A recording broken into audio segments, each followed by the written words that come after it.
Salut tout le monde, très urgent et très chaud. Frontière Mali-Côte d'Ivoire. Plusieurs citernes de carburant viennent d'être brûlées par les terreaux. Plusieurs chauffeurs de carburant ont été exécutés, tués par les terreaux. J'ai les images.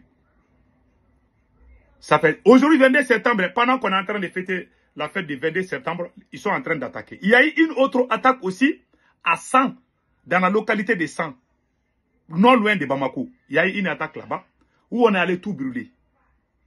Aujourd'hui, ce qui s'est passé est très grave. Il y a des villages qui sont en train de quitter leur localité pour aller dans la ville de Kaye. Il y a tout ça aussi. Tout ça, ça se passe au moment où je vous parle. Donc, voilà ce qui vient de se passer à la frontière entre le Mali et la Côte d'Ivoire. Il paraît que les camions citernes voulaient quitter la Côte d'Ivoire pour venir ravitailler les Maliens par les carburants. Ces camions ont été localisés par les terreaux et brûlés. Ça fait très mal. Je soutiens l'armée malienne. Je parle cette information pour informer mes frères et sœurs, chauffeurs de citernes carburants. Pardon, arrêtez de conduire, il y a l'insécurité. J'ai des amis qui ont été, j'ai des connaissances chauffeurs qui ont perdu leur vie. Voilà ce qui vient de se passer. Aujourd'hui même. Et regardez. Voilà comment ils sont en train de brûler les citernes. Ce sont les images comme ça. Hein. Voilà. Ce sont les images comme ça. Hein. Voilà. Je vais diminuer les volumes là. Voilà l'image. Tout le ciel est couvert de fumées. Vous voyez les images là? Ils sont en train de brûler les citernes partout. Plus de une cinquantaine de citernes viennent d'être brûlées par les terreaux. Encore. Vous savez combien coûte chaque citerne? Chaque citerne coûte à peu près plus de 100 millions. Si vous brûlez 50 citernes, ça va dans les 500 millions à 1 milliard. On est en train de perdre de l'argent comme ça. Donc, voilà ce qui vient de se passer. Ça, c'est la frontière entre le Mali et la Côte d'Ivoire.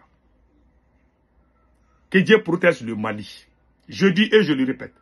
Je montre ces images pour donner des conseils aux chauffeurs de citernes d'arrêter de conduire pour votre sécurité.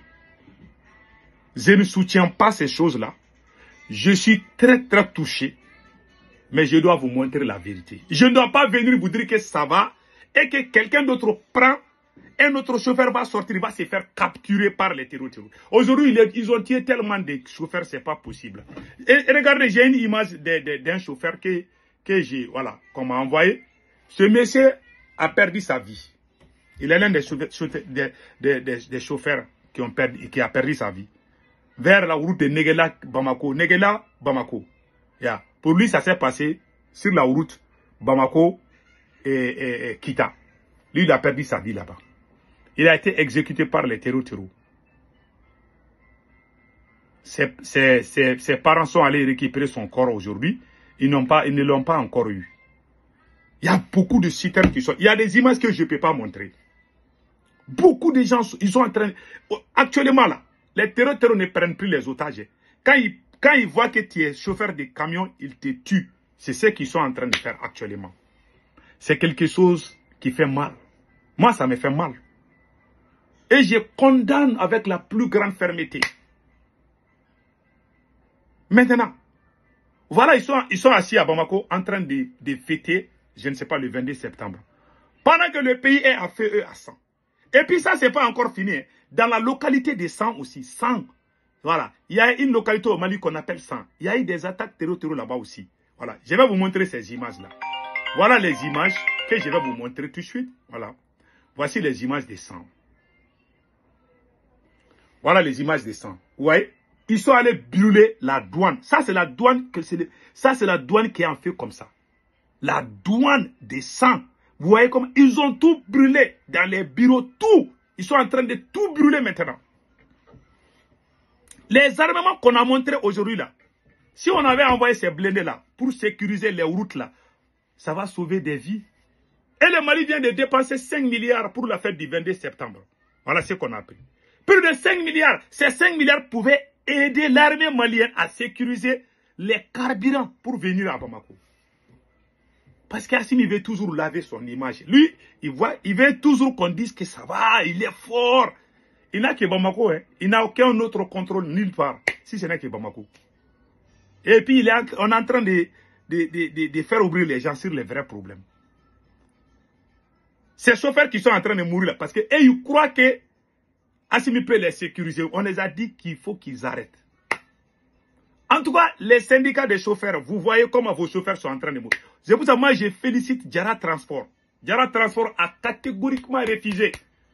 Les autorités, là, ils sont allés voir Diarra Transport. Diarra Transport a dit niet. Et ils ne vont pas rentrer dans ces bêtises-là. Diarra Transport a tout arrêté. Diarra Transport a dit à ses chauffeurs de ne plus conduire. Nulle part. Diarra Transport a sauvé les vies. Je ne peux pas comparer les opérateurs, les gens qui font des business de carburant. Vous êtes en train d'envoyer vos chauffeurs dans l'abattoir pour faire plaisir à un seul homme, Assimi Goïta. Voilà, les gens sont en train de mourir. Le monsieur là est mort. Qui va s'occuper de sa femme et ses enfants? Voilà lui. Voilà. Un bon chauffeur comme ça là. Il est mort. Il a été tué. Il faut sauver la vie. Moi, je pense que le pouvoir doit protéger son peuple. Mais vous envoyez les gens en laboratoire. Et puis quand les gens meurent aussi, vous ne voulez pas qu'on dise ça aussi. Comme ça, d'autres aussi peuvent tomber dans le même... Moi, j'ai dit ça pour sauver des vies. Je ne dis pas pour dénigrer mon pays. Les voyous, les gens qui ont les idées tordues là, ne peuvent pas comprendre. Nous, on n'est pas là pour protéger les hommes. On est là pour protéger la nation qui s'appelle le Mali. Et le Mali n'est pas Assimi Goïta. Maintenant, et en dehors de ça, il y a un problème aussi de carburant partout maintenant. Un chauffeur s'est fait filmer en plein combat avec les terreaux. Voilà l'image là aussi que je vais vous montrer. Voilà un chauffeur de citerne qui s'est filmé. Voilà. Attendez là. Voilà un chauffeur qui s'est fait filmer. Ça c'est en plein combat comme ça. Hein. Ils sont en brousse comme ça, arrêtés. Voilà un chauffeur.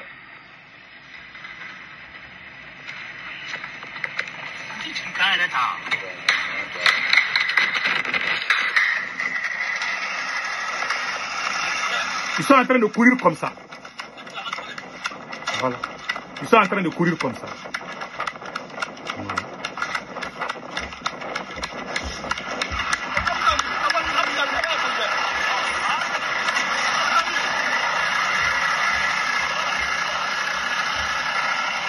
Voilà. Voilà un chauffeur. Ouais. Voilà. Ils ont filmé ça, je pense, il y a 2 ou 3 jours comme ça. Voilà, ça c'est une image qui est datée du 19 jours, je ne sais pas combien là. Voilà, ils se filment. Tout le monde est traumatisé par les terreaux. Normalement, on doit dire aux gens d'arrêter. Les autorités vont sécuriser. Après, les gens vont commencer à circuler. C'est ça que nous demandons. Moi, j'ai des parents qui sont dans l'armée. Moi, je soutiens toujours l'armée malienne. Hein. Je ne soutiens pas Assimi Goïta parce qu'il ne peut plus. Le conseil que je donne aux militaires maliens, si vous laissez Assimi Goïta, c'est fini pour le Mali.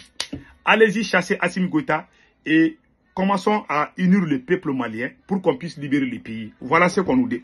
Si vous persistez, vous serez humilié encore pire que ça, ce que vous voyez. Et puis encore, il y a les problèmes de carburant. Regardez les motos en rang. Ça, c'est manque de carburant comme ça. Vous voyez les motos là. Vous voyez les motos partout. Voilà. Il y a pénurie de carburant déjà parce que les terreaux empêchent les camions citernes de venir ravitailler. Donc maintenant, en dehors de tout ça là, il y a des villages entiers qui sont en train de quitter pour aller à Kaye. Et regardez ça aussi. Et regardez. C'est les villageois qui quittent leur village pour aller à Kaye.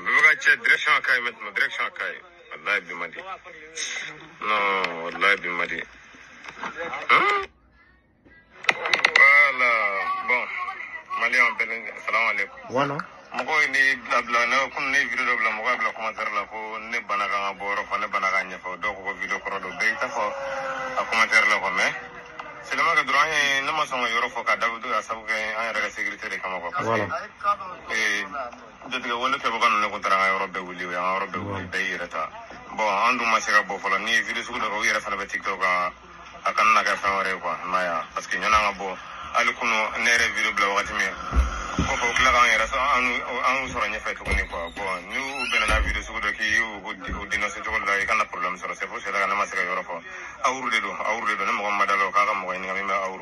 Voilà. Voilà.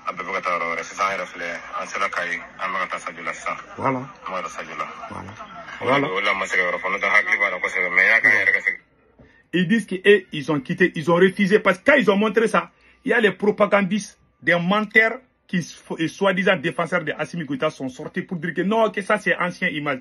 Les gars disent que c'est pas une ancienne image, il a fait une deuxième vidéo.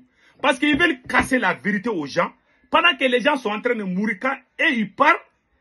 Ce sont les chauffeurs même, ce sont les habitants même qui se font filmer pour montrer leurs difficultés. Nous on est à l'extérieur. Quand les habitants se font filmer, nous qui sommes à l'extérieur, nous on montre. Quand on montre, ils vont crier, non, ça c'est ancien. Oh, les apatrides, à l'extérieur, ils veulent déstabiliser. Maintenant, c'est la même qui se sont filmés là. Ils sont revenus encore, se filmer encore pour dire, attention, nous sommes dans les problèmes. C'est ce que les messieurs disent. Ils disent qu'on est dans les problèmes. On est en train de montrer ça aux autorités. Il y a les propagandistes qui disent que non, que tout va bien. Alors qu'eux, ils sont assis à Bamako là-bas, tranquilles. Nous sommes dans la brousse. Nous sommes en train de montrer aux autorités que ça ne va pas. Venez nous aider. Mais les propagandistes veulent toujours que ça soit caché. Ils veulent qu'eux, ils meurent là-bas. On est dans quelle révolution? Dans les mensonges? La solidarité, c'est de s'entraider. Bon, on cache la douleur des autres parce que ils sont à Bamako là-bas. Ils n'osent même pas prendre leur voiture pour venir à Caille. Mais quand les gens souffrent et ils montrent, non, non, ça c'est ancienne image, oh, ils veulent gâter le nom de Assimi Goïta, et ils sont là pour protéger Assimi Goïta. Ils ne sont pas là pour les Maliens. C'est des voyous qui sont payés à Bamako là-bas, assis sur leur quai, assis sur leurs fesses, les deux grosses fesses là. Ils sont assis sur ça, en train de mentir au peuple malien. Ils n'ont même pas honte, ils n'ont même pas de dignité. En tout cas, en conclusion, ce que moi j'ai dit au peuple malien, ce que je dis aux militaires patriotes, unissez-vous et chassez Assimi Goïta. Assimi n'a pas de solution. C'est Karma qui est en train de frapper Assimi. Tout individu qui fait la sourde oreille pour s'accrocher à Assimi, la personne va avoir des problèmes. En bon entendeur, salut. Donc, la balle est dans les camps des militaires. Unissez-vous et chassez Assimi Goïta du pouvoir et travaillez avec le peuple uni pour libérer le pays. C'est la seule solution. Pas plus, pas moins. En bon entendeur, salut.